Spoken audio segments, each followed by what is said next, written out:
Insanity. It's time for us to stop doing the same thing. And I mean, it's time for us to stop showing up at the ballot box and thinking that when we hit that little dot, pull that little lever, punch that little screen, that we're making some kind of magic happen. That 3 minutes, once every 2 years if you're diligent, once every 4 years if you're not. And if you'll admit, the majority of the people you know never even looked at the ballot before they showed up. We don't have to invent or figure out how to fix this. History and our founders have already given us that information. America was built on the fundamental principles of the natural rights of man. Samuel Adams said, among the natural rights of the colonists are these: first, life; second, liberty; third, property; together, number 4, with the right to support and defend them in the best manner they can. You have an individual right to secure your own life, your own liberty, your own property, because if you do not have that right, that inalienable right to secure yourself, your property, which is necessary to life, your liberty, which is necessary to property and life, if you do not have an individual, unquestionable right to defend yourself, you are a slave.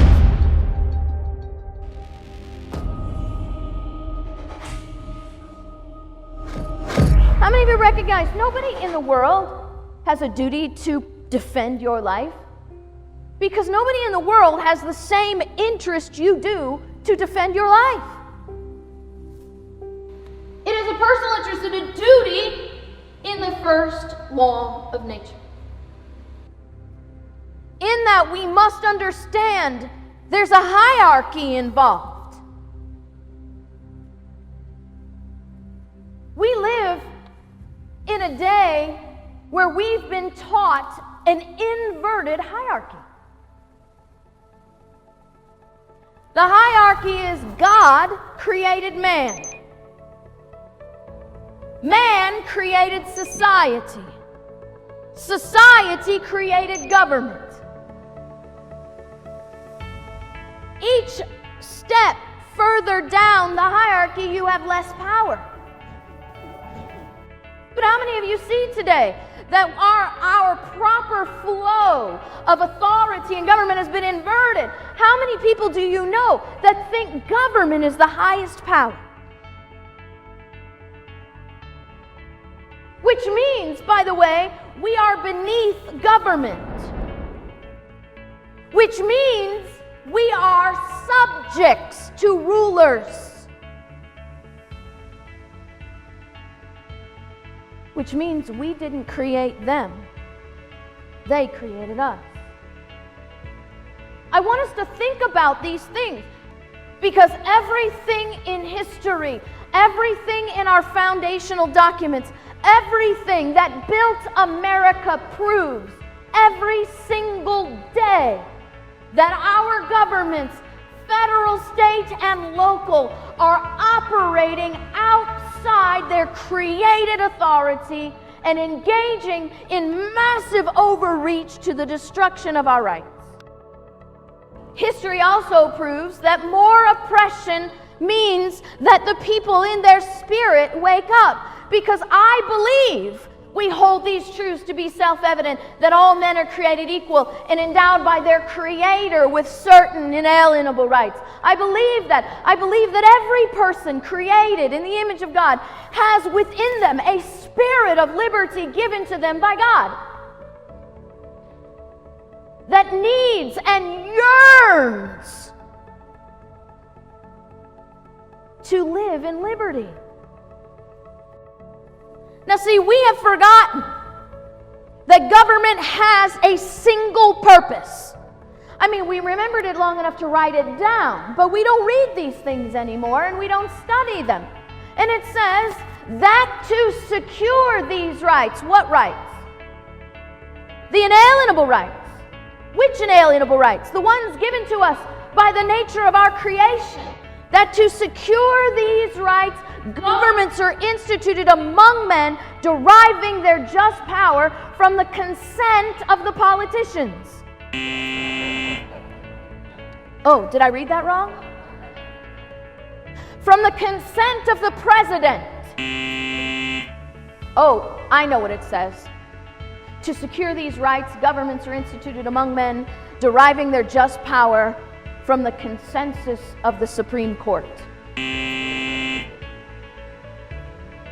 I want you to notice from the very beginning, we are the head of government.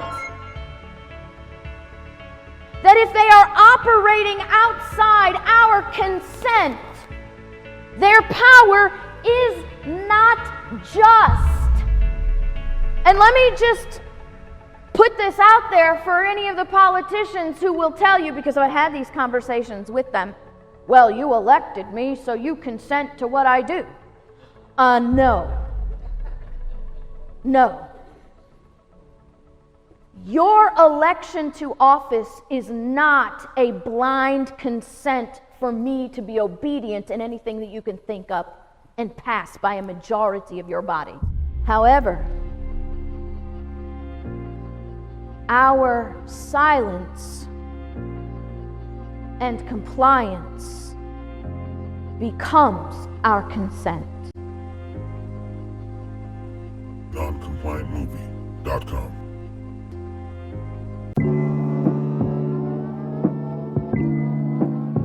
Yeah. Boy Nelson.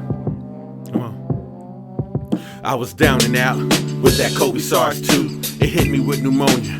Halfway through, they made a bioweapon out of the regular flu. You can call me crazy, but I know it's true. The immune system of Jesus saw me through. Light in a black tunnel, train of truth coming through. Safety and health got nothing to do with it, dude. They could care less about me and you, except to keep us divided and hating the truth and using race bait to destroy our red, white, and blue. Our common ground is American made. I love you whether or not you got saved. Of course I wish you would, but I'm not here to force you like a jab mandate by a Biden enforcer. Remember, their patience is wearing thin, walking around with our tax money in their pocket as if we owe them.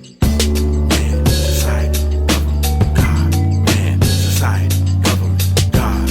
Man, society, government, grace, mercy, power, love, grace, mercy, power, love, grace, mercy, power, love, grace, mercy, power, love, yeah, mercy, power. Come on. I speak open and plain like I got two wings. I'm flying high and free with the truth that I bring. There's lying to the left and to the right of me. Both sides got blood on their hands from what I can see. They're hitting us with the Wizard of Oz effect. Can we stand together, snatch that curtain and put them in check? Some can't face the brainwash, it's deep and real. They believe what Hollywood tells them, it feels so real.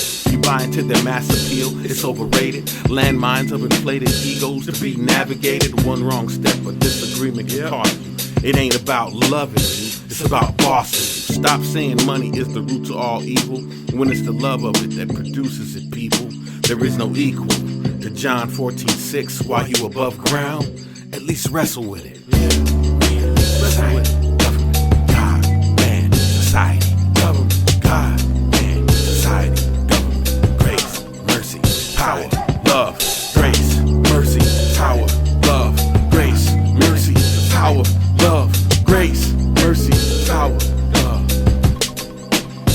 Yeah, grace, mercy, power, love, man, grace, mercy, power. Time to wake up. Grace, mercy, power, love, grace, mercy, power, love. Do not arouse the wrath of the great and powerful Oz. I said come back tomorrow. If you were really great and powerful, you'd keep your promises. Do you presume to criticize the great Oz? You ungrateful creatures think yourselves lucky that I'm giving you audience tomorrow instead of 20 years from now. Oh, the great Oz has spoken. Oh, pay no attention to that man behind